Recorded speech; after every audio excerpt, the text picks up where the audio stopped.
She just glanced down and walked past me. So, we're neighbors now. I didn't see that coming. Evelyn had picked this apartment because it was so close to the lab and the campus. It made her teaching schedule and her lab work much more convenient. But she couldn't help but wonder why Ethan had moved here. When she didn't move, I figured she was just annoyed by the mess in the hallway. Sorry, I spilled some paint, I said. I'll have this cleaned up in a second. I worked faster and finished the job quickly. As I headed downstairs, I pointed toward her trash bag. I'm going down anyway, so I'll take that for you. Evelyn didn't say no. Instead, she brought out a folding ladder for me. This should make your painting easier, she offered. I thanked her. The ladder was a lifesaver. By the end of the morning, I'd repainted every single peeling wall. The place looked sharp and clean under the warm lights. Every sign of age had vanished, and the apartment felt brand new. Later, I hopped on a video call with Ryan. So this is the new place, he asked. It looks great. You've always been good with your hands. I still remember how you single-handedly made over our old dorm room. It was nothing, I told him. I had to take care of my own place, right? Ryan smiled. Ethan, you're tougher than I thought. You've already found a new path. He probably guessed why I chose this address, but he didn't say it out loud. I'm just really glad you're heading back to school, he added. After we hung up, I felt a sharp pang of regret. I'd finally come to my senses, but at least it wasn't too late to change. By 6 dunja, I realized I still hadn't eaten anything after working all day. I checked the fridge and found some toast, fresh vegetables, and millet. I whipped up some porridge and a quick sandwich. Before I went to return the ladder, I stopped to think for a moment. I decided to pack up a serving of everything for her. Evelyn was deep into revising data for her latest paper. When she heard the knock, she stepped out of her study to answer. Thanks for the ladder, I said, handing her the food. I made some dinner. Please have some if you don't mind something simple. Evelyn hesitated for a second, then took the bag. Thank you, she said quietly. She went back to her bedroom and focused on the data again. By the time she finished, it was already 8 o'clock. Her stomach was growling and she was absolutely starving. She reached for her phone to order something, but then she saw the bag sitting under a desk lamp. It had an insulated liner, so the sandwich and porridge were still warm. She took a bite of the sandwich and then tried a spoonful of the millet porridge. The flavor was smooth and simple. Honestly, it was better than anything she'd ever bought. A few more bites and she felt a warm glow in her stomach. He was a really good cook. In no time at all, she'd finished every last bite. At 10 on, Evelyn finished her nightly run. She ran into me on her way back, and we both spoke at the same time. Out for a walk? She asked. Night run? I replied. I told her I was just stretching my legs and picking up a package. She slowed her pace, caught her breath, and started walking beside me. Thanks for dinner, she said. It was really good. I shrugged it off. You helped me twice today, so I should be the one thanking you. She nodded, remembering a message she'd just received. I checked with another former student, she told me. Professor Caldwell is recovering at home now. I'm planning to visit at 10 tomorrow morning. Does that work? 10 tomorrow? I repeated. The thought of seeing him after 6 long years made my heart race. I felt a sudden wave of nerves. Evelyn noticed my hesitation. Is there a problem? She asked, glancing my way. No, I replied, trying to stay calm. She could tell my mood had shifted, but she didn't ask me about it. We went our separate ways at our doors. I took a shower, my mind completely blank. That night, I just tossed and turned, barely getting any sleep at all. I was up early the next morning, ate a quick bite, and waited for Evelyn. At exactly 10 noon, there was a knock at the door. I opened it right away, already dressed and ready to go. Evelyn paused for a second, looking me over. Ready, I said. I led the way out, and Evelyn followed a step behind. I felt much more composed than I did last night. Evelyn brought her car around, and I hopped into the passenger seat. As we passed a grocery store, I spoke up. Can you pull over for a second? I need 2 minutes to grab some fruit. She looked confused. Fruit? She asked. Yeah, I replied. It's for Professor Caldwell. Evelyn looked puzzled as she gripped the steering wheel. Is that really necessary? She asked. I actually found it kind of funny. Do you always visit people empty-handed? I teased. Evelyn just nodded honestly. I silently gave her a thumbs up. I had to respect it. Maybe geniuses just don't worry about the small stuff. Even so, she pulled the car over. Professor Caldwell lived over on Maple Ridge Drive, right near Northbridge University. The street was lined with elegant, tashed homes. They were a perfect blend of classic and modern styles, simple but very refined. His house sat tucked away behind a grove of maples. 6 years. I tightened my grip on the seatbelt.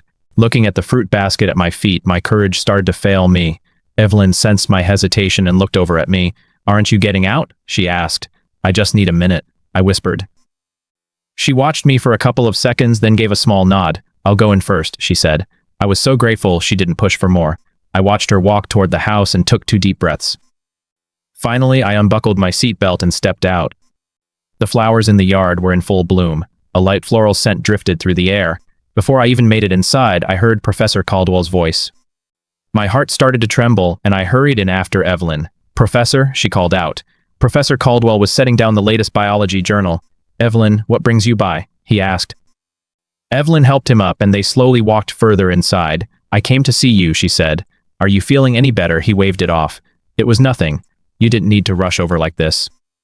But thanks for worrying. I'm perfectly fine." Evelyn paused for a moment. "I brought someone with me today," she added. "Who?"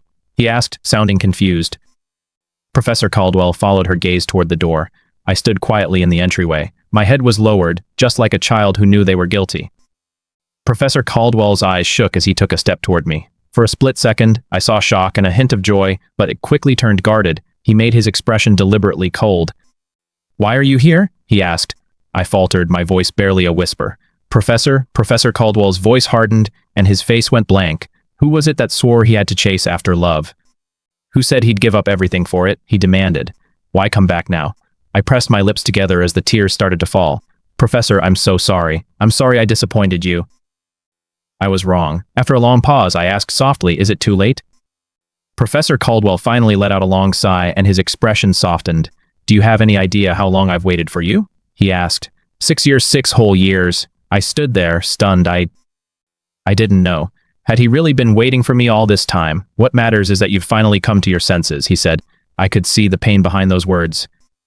He knew exactly how much it hurt to reach that realization. Evelyn watched the whole scene quietly. When we finally hugged and made our peace, she slipped out onto the balcony.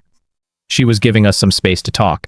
After being reunited for the first time in years, the professor asked how I was doing. He never once mentioned my love life. I looked at him and spoke clearly. "I'm serious this time. I rented a place near campus and started studying again. I'm getting ready for the year-end entrance exam for your graduate program." Caldwell's eyes sparkled with pure, overwhelming joy. "Really? Is that the truth?" he asked. I gave a small nod, feeling too ashamed to look him in the eye. I had walked away from the path he built for me, but now I was desperate to start over. "Good. That's good. You should have made this choice a long time ago," he said. "Now, don't you dare lie to me. You promised you're joining my program. I saved a spot for you this year, and I won't let it go to waste." I stood there, completely stunned. I had a feeling he'd held a place for me when I visited him in the hospital. Still, hearing him actually confirm it was hard to wrap my head around. "Ethan Hayes, what did you ever do to deserve a mentor like this?" "Professor, I might not even pass the entrance exams," I warned. "Don't get your hopes up too high." Professor Caldwell just patted my shoulder with a grin. "If you actually want this, there's no way you'll fail. I know what you're capable of better than anyone else. Well, unless you throw up on purpose just to mess with an old man." I didn't know if I should laugh or cry at his joke. "Of course not," I replied. "It's getting pretty late," the professor noted. "You and Evelyn wait. Where did she go?" Evelyn stepped inside from the balcony right then. "Professor, it's time for lunch," she said. "You and Ethan are staying. I'll handle the cooking myself." My expression shifted instantly. Evelyn looked just as worried as I felt. I stepped forward before he could reach for a pan. Don't go to any trouble. I'll take care of the cooking." I appreciated the gesture, but his cooking was a genuine safety hazard. Professor Caldwell let out an awkward cough. He definitely knew his skills in the kitchen were terrible. However, he couldn't stand to lose face in front of his students. "Ahem, fine," he mumbled. "I'm still in recovery, so I probably shouldn't be overexerting myself anyway." I quickly grabbed an apron and headed into the kitchen. Evelyn rolled up her sleeves and followed right behind me. "I'll help you," she offered. Professor Caldwell looked back and forth between us, and his smile grew even wider. The fridge was stuffed with fresh ingredients. Since the professor was still recovering, I decided to keep the meal light. "What can I do?" Evelyn asked. I glanced over at the produce. "Can you wash the vegetables?" "That can't be too hard," she said. I stepped aside to make some room for her. Even though she wasn't used to kitchen work, Evelyn washed everything with extreme care. She scrubbed every single speck of dirt off the leaves. "Is there anything you don't eat?" I asked casually. "No." "Do you have any preferences?" she replied. "Anything is fine," I muttered.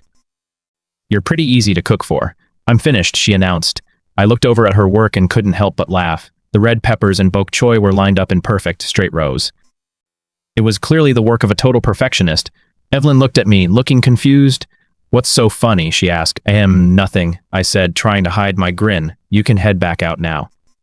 Evelyn dried her hands and gave a nod. I put together a full spread of light dishes. I focused on things I knew Professor Caldwell enjoyed and could digest easily. Professor Caldwell let out an emotional sigh. I can't believe you still remember what I like, he whispered. Once lunch was over, I started clearing the table, and Evelyn stepped in to help. Professor Caldwell stood in the kitchen doorway watching us. Ethan, how exactly did you meet Evelyn? He asked. Right then, a voice called out from the front of the house. Professor Caldwell, you have a visitor. Professor Caldwell headed into the living room to check. A young man stood up from the couch with a bright smile. Hello, Professor. I'm Owen Sterling, he introduced himself. I visited you while you were in the hospital. I was the one who asked about the graduate admissions for this year. I remember you. Please have a seat, the professor said. Owen's smile grew even wider. I heard you were recovering at home, so I brought some supplements for you. Professor Caldwell glanced down at the gift boxes sitting on the coffee table. They were filled with expensive ginseng, bird's nest, and cordyceps. His smile slowly faded away. Last time you mentioned there was an open spot in this year's program, Owen started. Professor Caldwell cut him off immediately. Thank you. I appreciate the gesture, but you should take these gifts back with you. I take on new graduate students every year, and the competition is always very tough. You're going to have to earn your place. Owen stood there, completely stunned. Back at the hospital, the professor's tone had been totally different. He'd told Owen he had a real shot and encouraged him to try. So why the change of heart today, Professor? I'm sorry, Mr. Sterling, but I have other guests waiting. I won't take up any more of your time. I'll have Daniel take those gifts down to your car. The dismissal was crystal clear. Owen walked away, having no clue what had gone wrong. He wandered out in a total daze and nearly ran into someone. Ethan, what on earth are you doing here? Ethan was dressed in a simple white t-shirt and a tacky floral apron. He was even holding a heavy black trash bag. I felt surprised too, but I quickly forced a smile and said hello. Small world, isn't it? Owen looked me over from head to toe. Why are you working as a house cleaner? Ethan, is Chloe really not giving you any money? God, that's just pathetic. This is way too much. I can't stand her. He stormed off, ranting to himself as he pulled out his phone. Chloe, I seriously need to call you out on this. Owen was ready to launch into a full tirade, but she cut him off coldly. I'm busy right now. I don't have time for your drama. For what? You're the one who's out of line here. When did you get so stingy? Don't you know that cheap women are a total turnoff? Go bother someone else. What are you even talking about? Chloe snapped back. Ethan cooks for you, cleans for you, keeps you company, and sleeps with you. How can you not give the guy a single dime? You forced him to clean houses just to make ends meet. What are people going to say about you? The other end of the line went dead silent. What do you mean Ethan is cleaning houses? Owen told her exactly what he'd just seen. You've gone way too far this time. Even a lapdog is a living creature, so don't go around abusing animals. Chloe didn't hear a single word Owen said after that. The only thing echoing in her head was that Ethan was cleaning houses for cash. So, even though he'd cashed that $50 million check, he didn't dare touch a cent of it. Chloe's expression was impossible to read. A strange look flickered across her face. He had walked away so decisively. She actually thought he'd finally grown a spine, but it looked like he could barely survive without her. Sadie pointed at the dice cup still in Chloe's hand. Chloe, why are you spacing out like that? I'm done here. Chloe grabbed her purse and her car keys. Sadie looked completely baffled. Wait, wasn't this whole thing your idea? Not anymore. Something just came up. Now he'd have to beg her to come pick him up. Chloe sat in her car and waited. She received 2 work calls and a mountain of messages, but the one call she actually wanted never came. She finally gave up on waiting and drove over to Ryan's apartment. Someone called her name just as she stepped out of the car. She turned around and saw Ryan with a young woman on his arm. It looked like they were heading home for the night. Ryan eyed her with pure exhaustion, his voice sharp with impatience. What are you doing here? Where is Ethan? Tell me where he is. Ryan wasn't in the mood to indulge her. Lady, let's get one thing straight. You two broke up. What right do you have to come here asking about him? We've broken up more times than you can even count. Trying to stop me is completely pointless. Don't turn yourself into the villain for no reason. Her sheer arrogance made Ryan laugh in disbelief. Is Ethan really worth less than a dog to you? You take him when you feel like it and toss him aside when you don't. It's like he isn't even worth cherishing. Chloe didn't have any patience left for him. If you won't tell me, I'll just go find him myself. Sierra had been standing silently beside Ryan, but she stepped forward to block her path. Ma'am, trespassing is against the law. Chloe didn't even spare her a glance. She stared directly at Ryan and nodded with a freezing smile. I'll remember this, but you can't stop the inevitable. He's still going to crawl back and beg me like a good dog. Chloe got back in her car and sped off. Ryan was so livid that he started cursing. What the hell is wrong with that woman? It was toxic and I was absolutely furious. Inside the car, Chloe's phone rang. It was Noah. Her voice sounded icy because of her foul mood. "What do you want?" she snapped. "I found this incredible little spot," Noah said. "The crabs there are huge. Let's go tomorrow since it's Saturday." Chloe didn't hesitate. "I'm busy on Saturday. I can't make it." Noah's face went pale as he gripped his phone. "If Saturday is bad, Sunday works too," he offered. "I said I'm busy. I have to go," she replied before hanging up. Noah stared at his screen, feeling a fresh wave of panic. He'd worked way too hard to become her official boyfriend, and he wasn't about to give up now. As the sun began to set, Evelyn and I said our goodbyes to Professor Caldwell. He looked out the window, clearly not wanting us to leave just yet. Where did the time go? "You should stay for dinner," he suggested. Evelyn waved him off with a smile. "I can't. I've got to stop by the lab." I shook my head as well. "We'll have plenty of chances to eat together later," he sighed. "All right then. Get home safely and come see me more often." I knew that last part was directed right at me, so I gave him a quick nod. "Oh, wait," he added. "There are 2 files and 3 books on the table." "Take them with you. You left them here." Back when I majored in bioinformatics, I spent my time studying algorithms. I was supposed to finish a paper for a major science journal before graduation. Professor Caldwell had kept every single thing from me. My eyes started to sting. He cut me off. "That's enough. Get going. And your food container is clean, so don't forget it." I froze. He gave me a fond, scolding look. "You came all the way to my hospital room but didn't even step inside. You left so much food that I nearly made myself sick eating it all." I looked down. It won't happen again. On the way back, I could tell Evelyn was swamped with work. I didn't want to ask her to drive me all the way home, so I asked to get out at Northbridge University. It wasn't a long trip, and I could use the fresh air anyway. Evelyn nodded. "All right, stay safe." Meanwhile, Chloe arrived at the estate and saw someone sitting outside. Her heart jumped for a second, but it sank the moment she recognized his face. Noah jumped up, looking excited. His dark eyes were bright, shining like stars. "Chloe, you're back." She looked at him coldly. "What are you doing here?" "I'm waiting for you," Noah explained. "I called earlier, but you said you were busy." "I figured I'd just wait until you finished work. I didn't interrupt anything, did I?" Chloe sighed. "No." His smile returned instantly, though it faded just as fast. "Chloe, I'm starving." "Come on, let me take you to dinner." They ended up at a steakhouse, but Chloe barely touched her food. Noah, on the other hand, enjoyed every single bite. He could tell she was in a bad mood, so he kept the conversation to a minimum. "Are you full?" he asked. Chloe just nodded. "Let's go." "I'll drive you back." The restaurant was close to the Cressmont Institute of Technology, so they arrived in less than 10 minutes. Noah hesitated as he opened the car door. He turned back toward Chloe. "Won't you walk me inside?" She gave in. "Okay."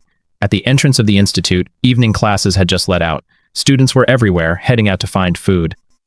Since Noah was the campus heartthrob, his arrival caught everyone's eye. It was especially noticeable because he had a stylish, stunning executive on his arm. Noah didn't care about the whispers following them. He looked over at Chloe. "Can I introduce you to my roommates sometime? They're dying to meet you." Chloe didn't say a word. She had absolutely no interest in meeting his friends. Noah seemed to ignore her coldness and kept right on smiling. "This is perfect, Chloe. Every second I spend with you makes me happy." Before she could even react, he turned toward her. He leaned in and pressed a soft kiss against her lips. Gasps broke out from the crowd around them. "So the rumors are actually true," someone whispered. "The campus heartthrob is officially taken." Another student squealed. "Oh my God, it's just like a TV drama." "Noah is so hot." "His girlfriend is gorgeous too," another added. "They're both talented and perfect for each other. I totally ship them." I was standing right there, hidden behind the crowd. I hadn't expected to see this. I hadn't planned on watching. I was just walking past, but the noise grabbed my attention. Chloe snapped out of it and looked at Noah's gentle smile. Suddenly, another pair of bright eyes flickered through her memory. Years ago, at the Northbridge University graduation, a different young man had gazed at her with that same look. "Chloe Sterling, I chose you. I don't regret it." A memory she thought was buried deep surfaced out of nowhere. The thought hit her hard, and she pulled back instinctively. She put some space between herself and Noah. Noah looked confused. "Chloe, you should go inside," she said. "No, I want to spend more time with you," he replied. Before he could step closer, Chloe took charge. She threw her arms around his neck and kissed him. I watched the whole thing. My grip on my books tightened until my knuckles turned white. My heart could still feel the sting, but my face stayed eerily calm. I felt almost numb. Maybe I'd eventually get used to this. Even quitting smoking comes with withdrawal, right? I'd loved her for 6 years. I turned around and walked away. I still had plenty of studying to finish. In the middle of the crowd, Chloe seemed to sense something. She spun around. A familiar figure slipped out of sight, but Noah grabbed her hand a second later. He laced their fingers together. "What are you looking at?" he asked. Chloe looked away. After she walked him to his dorm, she turned to go, but Noah wouldn't let go of her hand. His eyes were filled with longing. "It's still early." "Can't you stay just a bit longer?" Chloe stroked his cheek. "Be good. I'll come pick you up this weekend." Under the glow of the street light, Noah spoke softly. "Chloe, can I go home with you tonight?" Any adult knew exactly what he was asking. Chloe hesitated, her eyes filled with a mix of emotions. "You're still young. Let's wait," she told him. Noah looked surprised, but he seemed secretly pleased. "All right, I have things to do. I'm heading out." "Okay, get some rest." "I'll bring you some millet porridge tomorrow," she said. She didn't respond, her mind drifting off again. Back at my place, my computer was already on. My typing slowed down suddenly. The image of them kissing kept flashing through my mind. I pressed my lips together and headed to the bathroom. 3 splashes of cold water finally helped clear my head. The past was over. I had to focus on the exam. Time was running out. Back at my desk, I opened the books Professor Caldwell had given me. One was a textbook on bioinformatics. The other looked like a notebook filled with his personal notes. There was a flash drive, too. I worked until the sun came up, then I shut down my computer and tried to get some sleep. At 8, I got up, washed my face, and grabbed breakfast. I packed my study materials and headed to the library.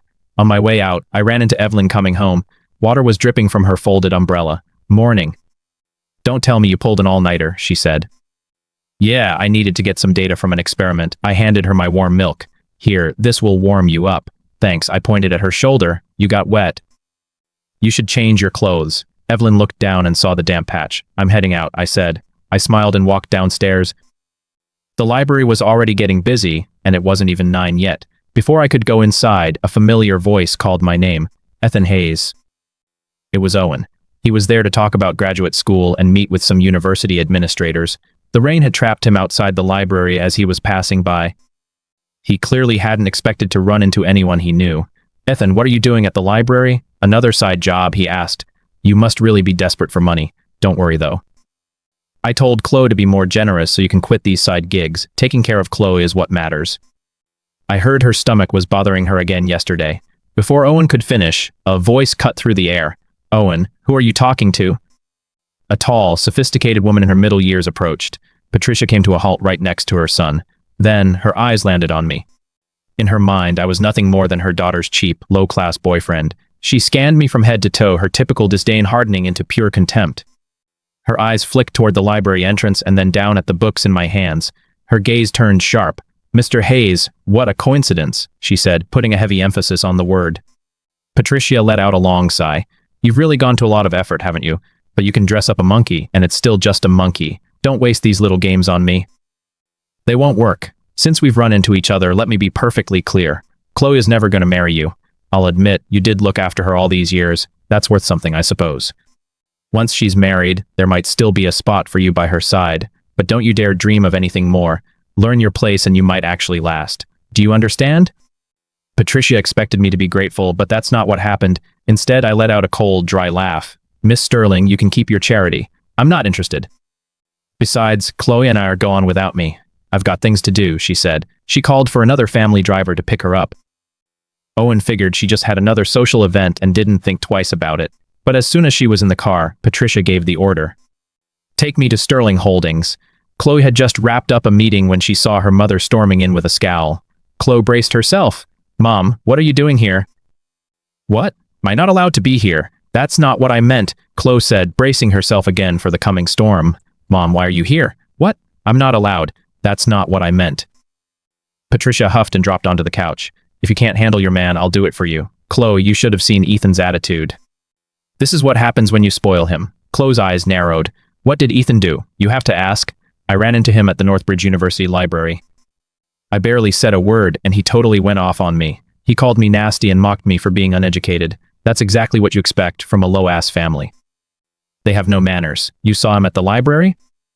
"Yes. Instead of staying home to cook and clean, he went to the library to play scholar. If he thinks that's going to impress me, he's dreaming. He even claimed you two broke up and that we're strangers now. Is that any way to talk to an elder? Doesn't he want to marry into the Sterling family?" Patricia suddenly shifted gears. "Did you really break up?" Without thinking, Chloe replied, "Of course not. I knew it. A guy like him finally landed a rich woman. He'd never let go that easily. Anyway, now you know what happened." teach him a lesson when he gets home. Patricia's ranting was starting to grate on Chloe's nerves. Mom, enough. I have another meeting. I'll have someone drive you home. Wait, I'm not done yet. Seeing her daughter's expression darken, Patricia wisely shut up. Fine, I'll leave for now, but don't let him off the hook. Men need a firm hand. Break them in and they'll listen. Once her mother was gone, Chloe let out a long, heavy breath. She watched the sunset through the windows and felt a sense of dread about going home. Then she remembered Noah's birthday was in 2 days. Chloe let out another heavy breath. Watching the sunset through the windows, she dreaded going home. Then she remembered Noah's birthday was in 2 days. She sent a text to Emma asking for gift ideas. Emma replied right away. Guys love watches and belts. Just pick out a nice watch. I can't choose one. Come with me, Chloe replied. She figured a single woman wouldn't know any better, but they met up at a watch store downtown anyway. The sales associate gave Chloe a warm smile. What are you two looking for today? A gift for my boyfriend. How about this piece? It's understated and very refined. It's perfect for a young man. Emma didn't know the first thing about watches. She took one look, lost interest, and started looking around the shop. A second later, she called out with excitement. Ethan. Chloe froze for a beat, then slowly turned around. Ryan had a business dinner tonight and was tied up at work, so he asked me to swing by and pick up a custom suit. I hadn't expected to run into them here. I gave Emma a smile. Emma, it's been a while. I've been pretty busy. She glanced over at Chloe. Since we're all here, why don't we grab some dinner? Not today, I have plans. Maybe some other time. Emma and I had always been on good terms. Even as I turned her down, I kept a smile on my face so she wouldn't feel bad. Emma noticed the suit bag in my hand and realized I had somewhere to be. She nodded and started to say something else, but I'd already walked right past Chloe and headed for the door. I didn't look her way even once. The air in the room suddenly turned freezing. Emma peeked at. The clerk watched Chloe's expression and tried to fix the awkward situation. Chloe, maybe Ethan just didn't see you. Don't take it to heart. That only made her expression darken even more. Ma'am, do you still want the watch? Chloe looked up with a cold stare. Of course.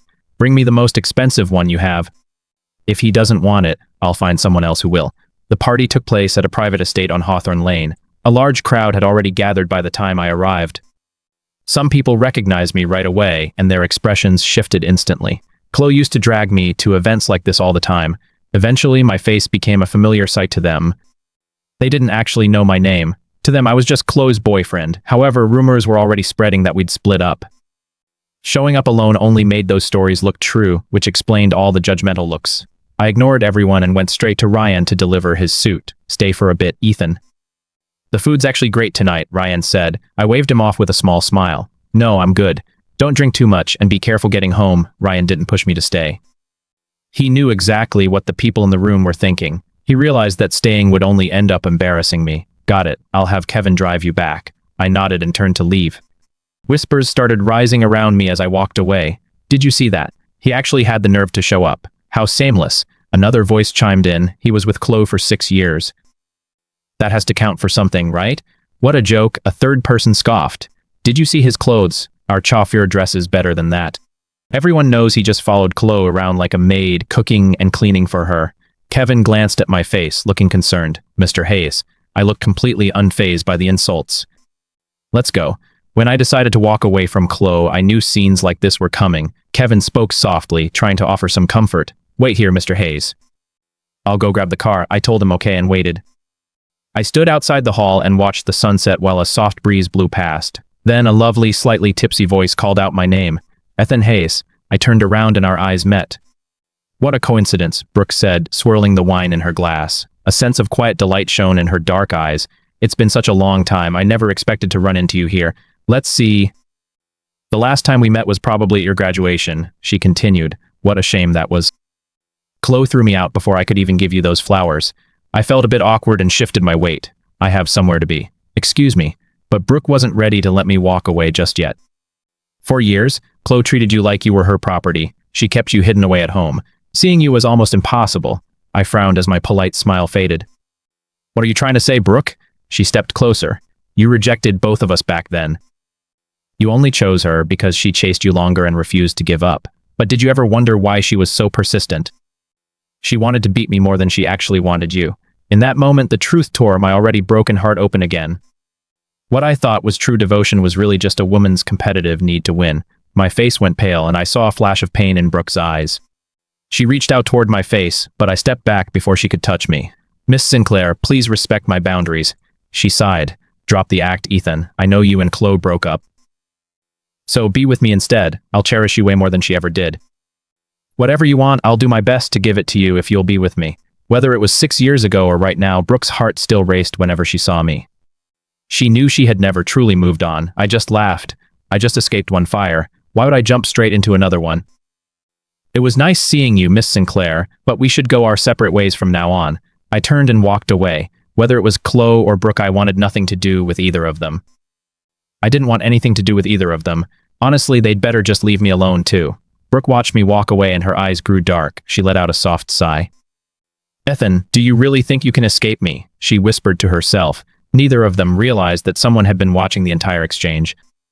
Vanessa looked at the photo on her phone and smiled, feeling satisfied. A little later, Kevin dropped me off in front of my building. I thanked him for the ride, but I didn't head inside just yet. Instead, I made a quick stop at the market nearby. About 20 minutes later, I was heading back with bags of groceries. That's when I saw Evelyn walking through the glow of the sunset. It's funny running into you again, I said. Evelyn stopped in her tracks. What a coincidence, she replied. I looked at my bags. Have you eaten dinner yet? I just bought some groceries. Do you want to join me? Her first instinct was to say no, but then she remembered my cooking. She found herself nodding before she could stop. This was her first time inside my apartment. Graduate exam prep books and practice tests were scattered all over the coffee table. One quick look was enough to see that almost every answer written in black ink was right. What would you like to drink? I asked. Water is fine, she said. I poured her a glass of warm water and handed it to her. Thanks, she murmured. I bought a bit too much food, I told her as I opened the bags. It's actually perfect for hot pot. Suddenly, Evelyn spoke up. You missed one multiple choice question. I looked where she was pointing at the test I'd finished earlier that morning. I knew exactly which one she meant. That's embarrassing, I admitted. It combines biology and physics, and I haven't quite mastered the dynamics part yet. She explained that it involved interaction potentials and dynamics calculations. The potential you choose directly affects the dynamics. Different potentials create different energy surfaces, and those change the molecular motion and the trajectories inside each molecule. Evelyn gave me that one hint, and I froze. I fell deep into thought for a moment. 2 seconds later, my eyes lit up. Oh, so that's how it works, I exclaimed. Evelyn looked surprised at how fast I'd caught on. You understood that? She asked. Most of it, I told her. I read your research notes at the library, so I already knew the basics of molecular dynamics. She seemed impressed. You could actually understand those? I nodded. Yeah. For the first time, Evelyn looked a little embarrassed. Those notes were from my undergraduate years, she admitted. They were full of typos. I couldn't help but laugh. You're smart and you learn fast, she added. The graduate entrance exam won't be a problem for you. My smile grew wider. Really? Well, I hope you're right, Professor Whitmore. Meanwhile, it was already dark by the time Chloe and Emma finally left the mall. Emma glanced down at the shopping bag Chloe was holding. That watch was worth nearly 7 figures, but Chloe was just carrying it openly and swinging the bag around. Who was she trying to impress? The store had offered to send it with a secure delivery guard, but Chloe had flat out refused. It's too bad we didn't run into a certain someone again, Emma said. It's getting late, though. Let's go grab some dinner. Chloe didn't sound very enthusiastic. Sure, you pick the place. Emma chose a popular private restaurant nearby, and they were seated in a room upstairs.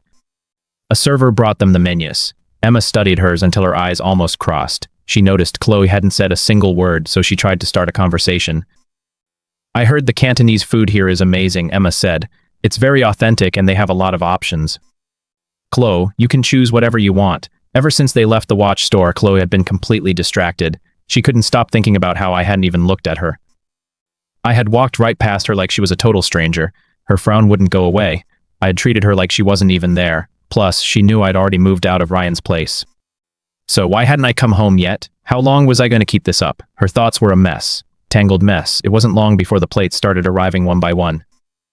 Emma's stomach was already growling, and as soon as the aroma hit her, she couldn't wait to start eating. She grabbed a piece of meat and took a bite. This was actually delicious. Chloe, however, was a different story. She just poked at her plate listlessly, and it was obvious she didn't have an appetite. She was clearly still stuck on what went down earlier. I'm sure Ethan is still pretty upset, Emma said. If you give him some space, he'll likely cool down. Emma stopped chewing for a second as a new thought occurred to her. After all, you did break up with him right in front of everyone that night. That must have been incredibly embarrassing for him, so he won't just get over it overnight. Let him have a few days to simmer down, Emma suggested. Once he's ready, you can just use a little sweet talk on him. Chloe's expression suddenly soared. Who told you I was even thinking about him? Just shut up and eat. Emma just smiled. Right, keep telling yourself that.